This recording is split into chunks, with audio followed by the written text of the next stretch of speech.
শাইখুল চরমনাইয়ের স্পষ্ট ঘোষণা, ইসলামী আন্দোলন বাংলাদেশ ভারত ও আমেরিকার রক্তচক্ষুকে ভয় করে না। শুনুন সেই শাইখুল চরমনাইয়ের অগ্নিঝরা বক্তব্যটি।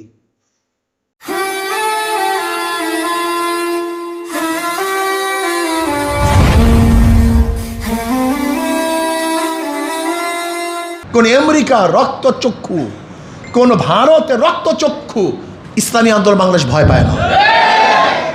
ইসলামী আন্দোলন কি চায়? আল্লাহর জমিনে আল্লাহর হুকুমত চায়। ইসলামী আন্দোলন বাংলাদেশ কি চায়? আল্লাহর জমিনে শরিয়া আইন বাস্তবায়ন করতে। ক্লিয়ার কাট কথা, ক্লিয়ার কাট কথা। ইসলামী আন্দোলন বাংলাদেশ 92% মুসলমানদের দেশে ইসলাম হুকুমত চায়। বলতে বলুন হুজুর, হিন্দুদের অবস্থাটা কি হবে? ওরাও শান্তিতে বসবাস করতে পারবে, খ্রিস্টানরাও শান্তিতে বসবাস করতে পারবে, প্রত্যেকটা ধার্মিক তাদের ধর্ম নিরাপদে পালন করতে পারবে। এর নাম ইসলাম, এর নাম ইসলাম। ইসলামের নামে যারা মুনাফিকি করে, এরকম সংগঠন ইসলামী আন্দোলন বাংলাদেশ বিশ্বাস করে না। ইসলামী আন্দোলন মুখেও যা বলে, কাজেও তা করে। আসুন, আমি খোকসাবাসীকে বলবো, আমরা বহু দল দেখেছি, বহু দলের শাসন দেখেছি। এবার আমরা সমৃদ্ধভাবে সবাই মিলে ঝিলে ইসলামী আন্দোলন বাংলাদেশে অংশগ্রহণ করি। রাজি আছেন ইনশাআল্লাহ?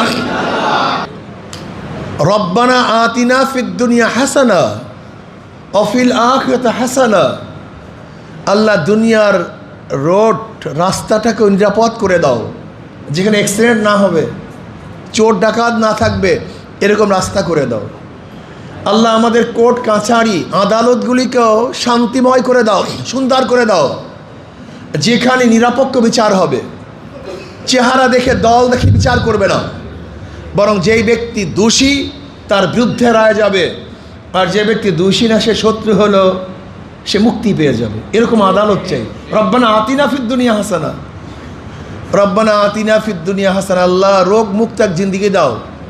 যদি রোগ দাও, হসপিটালটা এমন থাকা চাই যেখানে আমার চিকিৎসা হবে বিনা পয়সায়, বিনা অর্থে বা কম পয়সায়, ভালো সুচিকিৎসা পাবো, এরকম এক হসপিটাল আমাদেরকে দান করো। মাওলা হে, কোর্ট কাছারি আদালত, অফিস আদালতগুলি এমন ভালো বানিয়ে দাও যেখানে যাওয়ার পরে আমার কাজ করার জন্য ঘুষের প্রয়োজন হবে না। অফিসাররা আমাকে মনে করবে আমি দেশের মালিক। এ জনগণ, সে গরিব হোক, দুঃখী হোক, মেহনতি হোক, ঋষি হোক, চামার হোক, সে দেশের মালিক। এ আমাদেরকে দেয়, আমরা তাদের বেতন গ্রহণ করি। এরকম ভাব নিয়ে অফিসার জন্য চেয়ারে বসে, এরকম অফিসার আল্লাহ আমরা দুনিয়াতে চাই। গরিব বাবার কথা বুঝেন নেই, এই কথার মর্যাদা অনেকেই বুঝেন নেই। দেখেন, এখানে আপনারা যারা আছেন, চাই আপনি ঋষি হন, কামার হন, মজদুর হন, আপনি শ্রমিক হন, গরিব হন, এমনকি আপনি ভিক্ষুক হন, আপনি কিন্তু বাংলাদেশকে দেন। আপনি বাংলাদেশকে, হুজুর আমি তো ভিক্ষুক কই দেই। আপনি যে ভিক্ষার যে থলিটা, যে কাপড়টা সেলাই করেছেন, তার মধ্যে ট্যাক্সের পয়সা আছে। বিশ্বাস হয় না? আপনি যে বাটি দিয়ে, থাল দিয়ে ভিক্ষা করতেছেন, এটা ক্রয় করছেন না, এটার মধ্যে ট্যাক্সের পয়সা আছে। একজন ভিক্ষুক যে লুঙ্গি পরে, তার মধ্যেও ট্যাক্সের পয়সা আছে। একজন ভিক্ষুক যে গঞ্জি গায়ে দেয়, তার মধ্যে কিসের পয়সা আছে ভাই? ট্যাক্সের পয়সা আছে। এমনকি ভিক্ষুক বেচারা বাথরুমে যে বন্যা ব্যবহার করে, তার মধ্যে ট্যাক্স ভ্যাটের পয়সা আছে। ভিক্ষুক বেচারা যে জুতা পরিধান করে, তার মধ্যে কি আছে? ভ্যাট ট্যাক্সের পয়সা আছে। ভিক্ষুক বেচারা যে ফ্যানের বাতাস খাইতেছে, তার মধ্যে ভ্যাট ট্যাক্সের পয়সা আছে। এবং ভিক্ষুক বেচারা যে কাপড় নিয়ে দুনিয়ার থেকে বিদায় হবে, তার মধ্যেও ভ্যাট ট্যাক্সের পয়সা আছে। বুঝলেন তো? একজন বাংলাদেশের, এই যে আপনারা যারা আছেন, এই প্রত্যেকটা নাগরিক বাংলাদেশকে পে করেন, টাকা দিচ্ছেন। আপনি শার্ট গায়ে দিচ্ছেন না, গেঞ্জি গায়ে দিচ্ছেন না, এটা ক্রয় করছেন না। কোথা থেকে ক্রয় করছেন? দোকান থেকে। আপনি জানেন এইটার উপরে কতবার ট্যাক্স হয়েছে?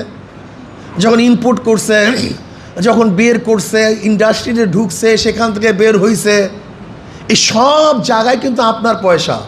আজকে গঞ্জি কিনতেছেন আপনি 500 টাকায়, এর দাম কিন্তু 500 টাকা নয়, ভ্যাট ট্যাক্সের কারণে এত টাকা। এই যে পানির বোতল খুঁজছেন, কয় টাকায় কিনছেন? 20 টাকায়। আপনি কি জানেন এই 20 টাকা এখানে কীভাবে খরচ হয়েছে? আমরা অনেকেই জানি না। প্রত্যেকটা পদে পদে আপনার পর্যন্ত আসা পর্যন্ত এমন কোনো পদ নাই যেখানে পয়সা খরচ হয় নাই। আপনি তো পানি পান করতেছেন, মনে করছেন আপনার পয়সা দিয়ে পানি পান করছেন, না, আপনার মাথার ঘাম পায়ে ঝরানো পয়সা দিয়ে পানি ক্রয় করছেন, সরকারকে হাজারো টাকা পে করছেন। এই যে ঘুরতেছে আজকে ফ্যান মাগনা, এই যে বাতি জ্বলতেছে মাগনা, এই যে আপনি চেয়ারে বসছেন মাগনা না। বাংলাদেশের মানুষ যাহা কিছু ব্যবহার করে সেখান থেকে সরকারকে পয়সা দেয়, আমরা দেই, সরকার নেয়। আমরা মালিক। যত বাংলাদেশের কর্মচারী আছে, চাকুরিজীবী আছে, তারা আমাদের শ্রমিক। এটা আপনার মাথার মধ্যে রাখতে হবে। চাকুরিজীবী, চাকুরিজীবী বুঝেন? চাকুরগিরি করে যে জীবিকা নির্বাহ করে তাকে বলে চাকরিজীবী। চাকরি, চাকুরগিরি করে যে জীবিকা নির্বাহ করে তাকে বলা হয় কি? চাকরিজীবী। সে তো চাকুরি করতেছে, কিন্তু মালিককে সে তো নেয়, দেয় কে? এসব আপনারা দেন। এর জন্য বলা হয় গণপ্রজাতন্ত্রী বাংলাদেশ সরকার। গণপ্রজাতন্ত্রী, এটা প্রজাদের দেশ, এই আপনাদের দেশ। যাই হোক, রব্বানা আতিনা ফিদ দুনিয়া হাসানা। আল্লাহ এমন অফিস আদালত চাই যে অফিস আদালত আমাকে সম্মান করবে, আমাকে ইজ্জাত করবে, আমাকে সম্মান দেখাবে, আমাকে গোলাম ভাববে না, আমাকে তুচ্ছ তাচ্ছিল্য করবে না, আমাকে অপমান অপদস্থ করবে না। এরকম আমি অফিস আদালত চাই। কি চান না আপনারা? ব্যাস এটা আমি চাই। আল্লাহ খাদ্যের নিরাপত্তা চাই। এমন খাদ্য না খাবো যে ক্যান্সার ঢুকবে, হার্ট ডিজিজ ঢুকবে, ব্লাড প্রেশার হবে, অসুস্থ হয়ে যাব, এরকম খাদ্য চাই, নিরাপদ খাদ্য চাই। আল্লাহ আমি এমন জিন্দিগি চাই যে জিন্দিগির মধ্যে দুনিয়াতে শান্তিতে বসবাস করতে পারবো, আমার ঘরের দরজা উন্মুক্ত করে আমি ঘুমাতে পারবো। আল্লাহ এমনভাবে স্ত্রী চাই যে স্ত্রী আমার উপর জুলুম করবে না। আল্লাহ এমন স্বামী চাই যে স্বামী অত্যাচারিত হবে না। রব্বানা আতিনা ফিদ দুনিয়া হাসানা। মজার কথা, কিন্তু আমি এইমাত্র যে কথাগুলি বলছি এগুলি কি একটাও আছে বাংলাদেশে? নাই। এটা পাবেন না। বলে কেন পাবেন না? কারণটা কি ভাই? আচ্ছা আমি আপনাকে একটা কথা বলি, সহজ কথা বলেন, বুঝেন আপনি। আচ্ছা যেই ব্যক্তি মাদক সেবী সে ব্যক্তি মাদককে বন্ধ করতে পারে? যে ব্যক্তি গাঁজা সেবী সে গাঁজার বিরুদ্ধে কথা বলতে পারে? আচ্ছা যে ব্যক্তি দুর্নীতিবাজ সে কি দুর্নীতি বন্ধ করতে পারে? এখন বলেন তো আমাদের বাংলাদেশের মধ্যে দুর্নীতিবাজের সংখ্যা কি পরিমাণ?